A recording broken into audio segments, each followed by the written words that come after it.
Hi, it's me again with Corel Tips and Tricks. Somebody sent me a message on one of my videos asking how you could cut a line exactly in half.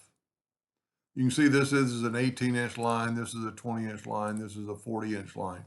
Two ways to do this. You could take a line, a hairline, I draw a hairline, start moving, hold down the control button, and then select both of them and go EC.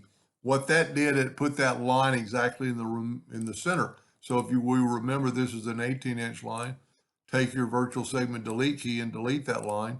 Now that line is only 9 inches long, so it's half that line.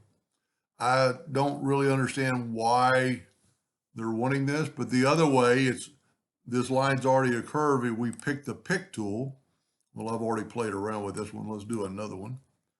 I'm going to take the pick tool. Let me get it into the, well, good enough.